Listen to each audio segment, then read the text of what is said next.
Hi, I'm Chuck Malinik. I'm a reenactor. I also used to be a history teacher, and I used to use reenactment to bring history to life for my students in the classroom. I'm not there anymore. I am wandering the state of California and telling the tales of different parts of the state, different events, talking about the missions and banditos and exploring ghost towns. Well, now I'm on my way to talk about a ghost town that I did not even realize was part of the town I live in, which is Pomona, California. So I'm going to go check out what used to be the town of Spadra. I hope you stick with me. Oh, how cool is this? It's going to be foggy while I'm checking out a ghost town and a cemetery on Halloween. That's cool. The story of Spadra starts with the Rancho San Jose, the Pomona Valley, the grant given in 1837 by Governor Juan Bautista Alvarado to Ignacio Palomares and Ricardo Vejar, who were both keeping a large number of horses and cattle at Rancho Rodeo de las Aguas, owned by Maria Rita Valdez de Villa. That rancho was too crowded for the livestock of three families, so Palomares and Vejar sought their own land. The Palomares family owned the upper part of Rancho San Jose, the dividing line between them being a little north of the present Holt Avenue in Pomona, while the Vejar family owned the lower part, which was called Rancho San Jose de Abajo, what was called El Pedregoso. It's called Elephant Hill today. While the rancho prospered for many years, in fact, there was a Butterfield stagecoach station called San Jose Station. The early 1860s were hard on the rancheros. A severe flood, several years of drought, and a smallpox epidemic took its toll upon the men. Palomares died in 1864. In that same year, Vejar, who had borrowed heavily from two merchants in Los Angeles, Louis Schlesinger and Hyman Tischler, lost his land. The merchants, although they now owned the land, they didn't want to settle on their new possession, so they enlisted a friend, Louis Phillips, born Louis Galewski in April of 1829 in Poland, to manage the property for them. Within a few years, Phillips bought the ranch for $30,000 from Tischler and remained owner of most of it until his death in 1900. Vejar, on the other hand, lived the rest of his years in the Spadra area with his family in a house his family built for him. He died in poverty, or in relative poverty, in 1882. By purchasing the land, Phillips hoped to sell smaller parcels to future residents to create a profit. The first person who bought land from Phillips was William W. Rubottom in 1866. He bought 100 acres for $1,000 to establish a hotel and a stage station nearby. Folks called Billy a rough frontiersman, a notorious criminal who shot his own son-in-law to death. Rubottom was also credited, or blamed, with the introduction of possums to Southern California. Thanks. Phillips' empty land very much appealed to Rubottom as a way to begin a fresh start.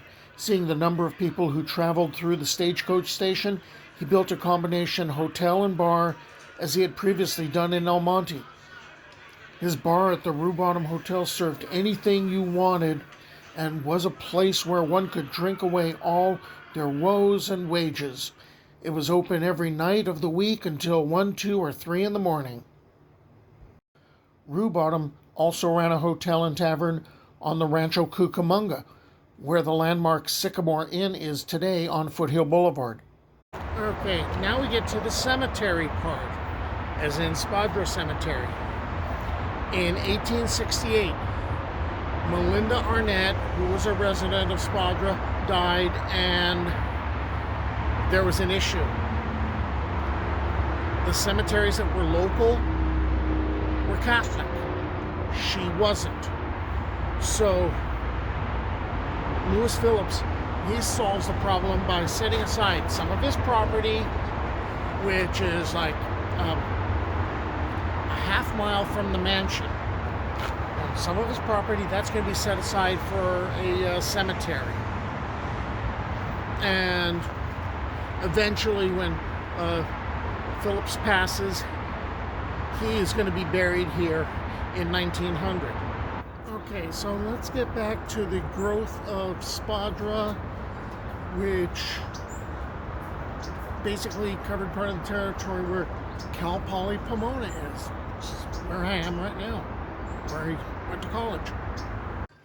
Rue Bottom's Hotel and Bar was very successful, and since stagecoaches changed horses there, any business at Spadra would have a consistent number of potential customers.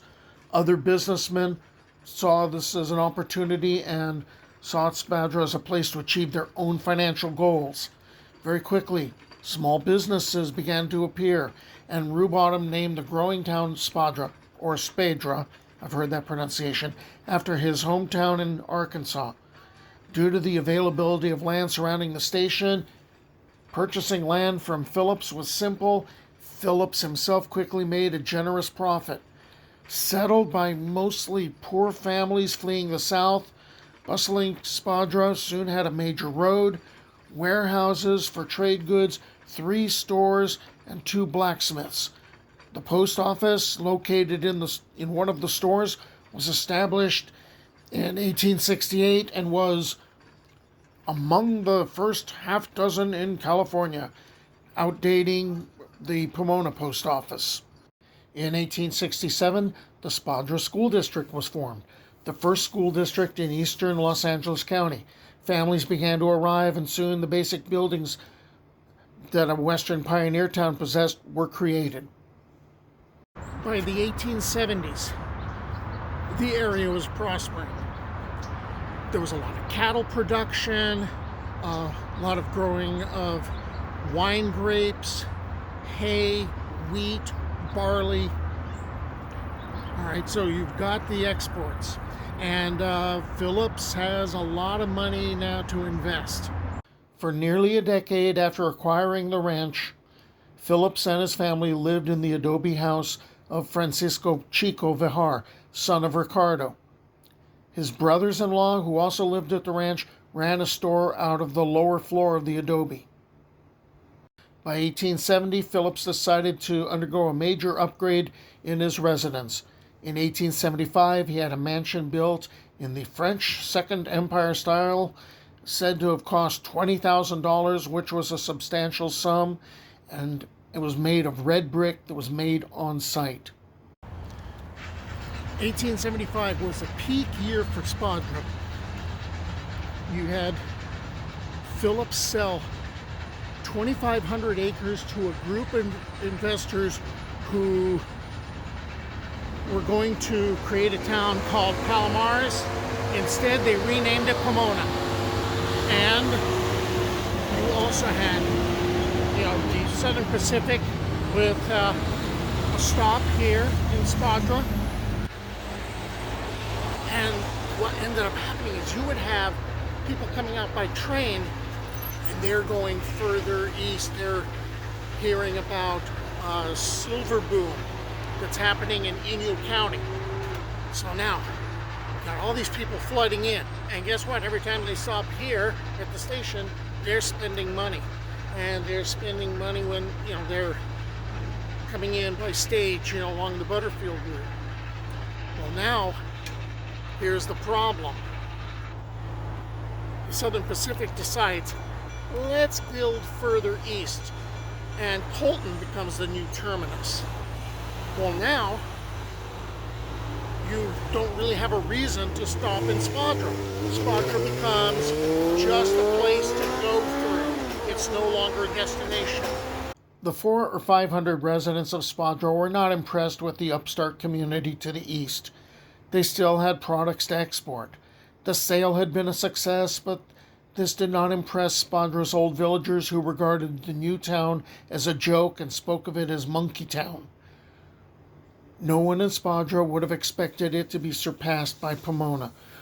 But with planned streets, jobs in agriculture, and now water availability, Pomona boomed in population.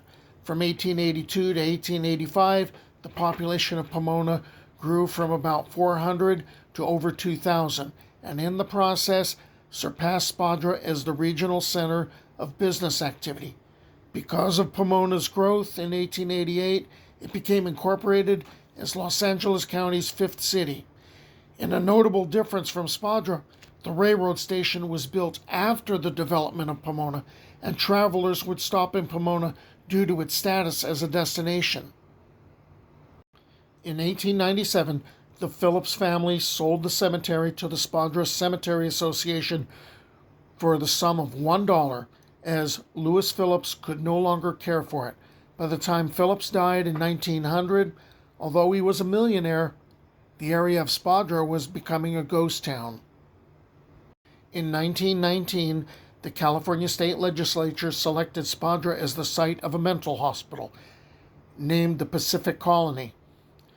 At that time, people with mental disabilities were considered to be a nuisance, with patients called inmates and hospitals that catered to them operating pretty much like prisons. The Pacific Colony was complete and opened in 1927. It was designed to be almost a self-sufficient city unto itself, isolated from the rest of society by more than just its physical location. Because of its independence, the Pacific Colony did not assist Spadra in any major way and likely reduced its appeal to any future residents. It goes from bad to worse. 1950, the Spadra School District shuts down. Now the kids are part of Pomona Unified School District. 1955, October, the post office is shut down because there aren't enough people. In that same year, just 2 months later, 1955, the Los Angeles County submitted an application to the Regional Planning Commission. Its contents: a permit to build a landfill in Spadra. For the last few residents of Spadra, this was the last insult. The program was protested by several property owners who appeared at a public hearing before the commission in the county engineering building. Despite the citizens' efforts, the landfill was approved and began operation in 1957. It was closed in 2000. Once Pomona became more popular than Spadra, people from Spadra started gravitating to Pomona. So Pomona's going to continue to grow, Spadra's going to continue to shrink.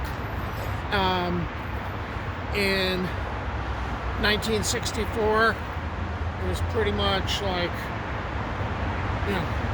put Spadra out of its misery.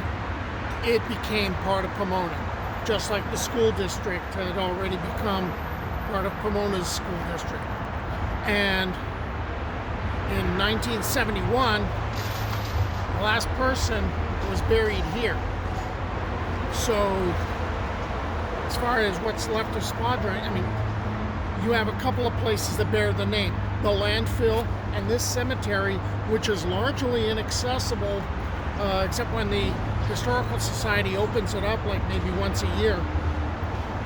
Because you've got steep hills, you've got the 57 freeway here, you have various industrial things going on, you've got train tracks, and that affects whether people could visit or not, because that was why they actually, the society postponed allowing people in this year. And you have the Phillips Mansion. That's what's left of Spadra. Oh, by the way, let's see if we can do the angle. All right, you have a caretaker that lives there, which, considering I've heard this place is haunted and there's another building that's haunted, this sounds like a bad idea. It sounds like the beginning of an episode of Supernatural. Oh wait, there's one other piece of property I gotta show you. Back there, that one building, that's the home of A.T. Currier, who was buried in the Spadra Cemetery. His gravestone's pretty much been messed up, but that's his home. and it got moved from the city of Industry in order to be on this property. So it's a transplant. I'll show you some better pictures, you know, at the end of the video. It seems weird to think of this as a ghost town. I mean, you got a bunch of people that are, you know, at least active around here. There's all the industrial parks, there's Cal Poly Pomona, you know, there's stuff going on. But this used to be a town called Spadra. And like I said, there isn't much left. A cemetery, a landfill that's closed, and these two buildings. All right, I'm gonna move on and look for some other thing about California history to talk about. See ya.